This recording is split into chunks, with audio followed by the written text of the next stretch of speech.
дэд бүтэц. Улаанбаатар хот шинэ хар хором хот чиглэлийн авто замын бүсэд ноогдох эсхийг 4 игнэ болгон өргөтгөн шинчилж, Хэвтэ тэнхилгийн Бат Цингэл сум, Их Тамир сум чиглэл болон Чингис хот, Чойр хот, Мандал говь хот, Арвайхаар хот чиглэлийн авто замын бүсэд ноогдох эсхийг барьж, Монгол улс, Оросын холбооны улс, бүгд найрамдах Хятад ард улсын эдийн засгийн коридорт холбогдох бага элэнх бомбд, шивээ хүрэн бомб чиглэлийн авто зам болон баруун босоо төмөр замын хангаан бүсэд ноогдох эсхийг тус барина. Аранга, Өрөнга, Баянгор 3 аймаг бол хоорондоо 200 орчим км-ийн зайд. Ингээм хөгжлийн алтан гурвалж ингэж гурвалж өсөж байгаа. Энэ бол одоо төв холхын аялал жуулчлал болон хөгжлийн алтан гурвалж ингэж зүй ёсоор томьёолж болно. Энэ жагуулгаар нь бид үзэл баримтал төрийн чиглэлээр нь тусгаж дид үтсийг хөгжүүлэх, аялал жуулчлалыг хөгжүүлэх ийм зохис хөтөлбөр төлөвлөгөө хэрэгжүүлэх юм. Тэгээ манай 3 аймгийн хувьд хамгийн чухал асуудал бол бид нэр бүс гэж ярих гэж байгаа бол хамгийн дөрвөлж замаа ярих хэрэгтэй. Цэцэрлэг хот, Баянгор хот, Арвайхаар хотыг бол хооронд нь засмал замаар холбох хэрэгтэй. За мөн эдийн засгийн төв болсон Улаанбаатар хоттой бид нар одоо хоёрын ингээд 4 игнэ замаар бид нар холбогдох хэрэгтэй. Ингэж бол бүсийн эдийн засгийн урсгал, бүсийн одоо хүн амын урсгал, аялал жуулчлалын урсгал маань манай аймгаар чөлөөтэй эргэлдэх юм боломжтой болж байна. Монгол улсын босоо тэнхилгийн авто зам буюу бага элэх бомбтоос шив өрөнгийн бомб чиглэлийн авто зам энэ бүс нутгаар дайрч байгаа. Энэ авто зам бол онцгой ач холбогдолтой. Энэ замыг барьснаар бол бүс нутгийн олон сум аймгийн төвүүдийг дайрч энэ бүс нутаг болон хойд бүсийн аймагуудын түүхийд бараа бүтээгдэхүүн хил хүрэх цаашлаад одоо бүгд найрамд Хятад ард улсын нутгаар явж байгаа Евразийн шинэ эдийн засгийн коридортой холбогдох ийм томоохон ач холбогдолтой. Тэгэхээр бид нар альва нэг эдийн засгийн болон энэ зам дэд бүтцийн энэ асуудлыг том зургаар нь харж илүү үр өгөөжтэй, илүү одоо өвөрөшгтэй байх тал дээр нь онцгой анхаарч ажиллах ийм шаардлагууд байгаа.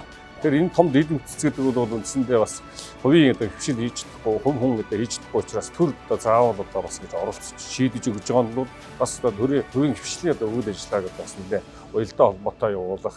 За энэ одоо дэд бүтц одоо энэ орон нутгаар хийгдснээрээ бол энд иргэд одоо бас аж ахуй нэгжүүд бас нэлээдэг одоо орлогоо одоо нэмэгдүүлэх, за үйл ажиллагаагаа сайжруулах, за мөн дээрээс импортоор орж иж байгаа бараа бүтээгдэхүүний орлого ийм одоо бүтээгдэхүүн үйлдвэрлэх ийм болцоо нөхцөлийг одоо гол нь дэмжих зорилготой.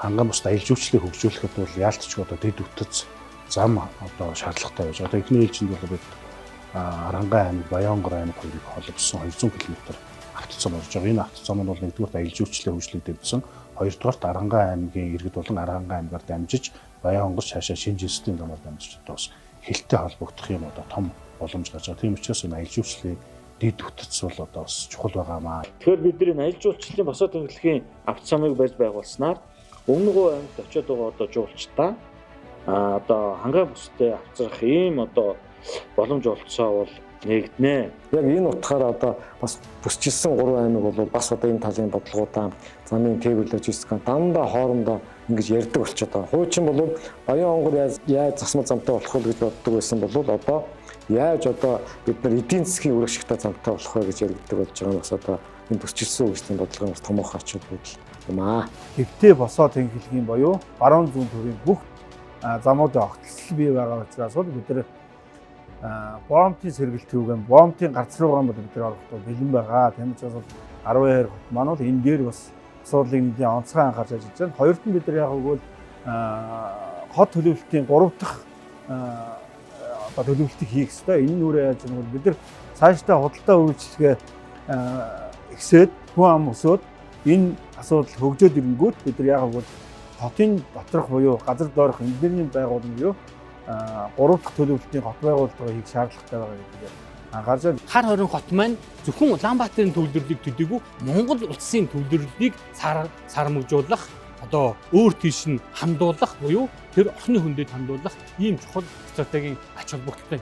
Өөрөөр хэлбэл энэ бол өнөөдөр 21-р зуунд төвлөрлөлийг сааруулах дэлхийн нийтэд барьж байгаа гол бодлогуудын нэг гэж хэлж болно. Өөрөөр хэлбэл бид зөвхөн Монголын нийслэл Улаанбаатар гэж харах үгүй харах биш, ирээдүйд бол охины хөндий тэр дундаа хангаан бүсийг, тэр дундаа хар хормыг Монголын бас нэг төв зэгнэлээр харж тэнд одоо өнөөдрийн Улаанбаатараас авч болдог чанар бүхий одоо бүтээгдэхүүн үйлчилгээ илүү зүйлсийг тэнд авах боломжтой болох юм аа. Дээр нь нэмээд энэ маань дэлхийн нийтийн анхаарлыг татсан өндөр хөгжилтэй сайхан хот бол чадвал тэр хэмжээгээр тэр бүс нутгийг тойрсон одоо төвлөрөл тодорхой хэмжээгээр үүснээр Улаанбаатараас тэр анхаарлыг шилжүүлэх ийм нөхцөл болцоотой ач холбогдолтой зүйл байх юм аа. Тэгэхээр ирээдүйд ойрын 10 жилдээ бол шинэ хот бол одоо хангаан бүсд маань бол байгуулагдана. Үүний дагаад Хүн амын төвлөрөл үүсэх одоо боломж олцвол бүрдэн төр захны байгууллагууд одоо шинээр байгуулагдана. За мөн одоо Монгол улсын 2 дахь одоо хүн амын төвлөрөл буюу суурьшлийн томоохон одоо бүс нутг бол болох боломж олцоотой гэж харж байгаа. Хар хорийн хотын төлөвлөлтийн асуудалд ороод хангаан бүс бол зөвхөн нэг бүсийн түвшин гэж харахгүй байгаагаа сая илэрхийлж байна. Хангаан бүс бол нөгөө зөвхөн Монгол улсын асуудал, бүс нутгийн асуудал. Тэр үтгэл Монгол үндэстэн угсаатны бэлэг тэмдгийн одоо итгэл үнэмшлийн бахархлын юм хот байх боломжтой гэсэн өнцгөөс бол хандж байна.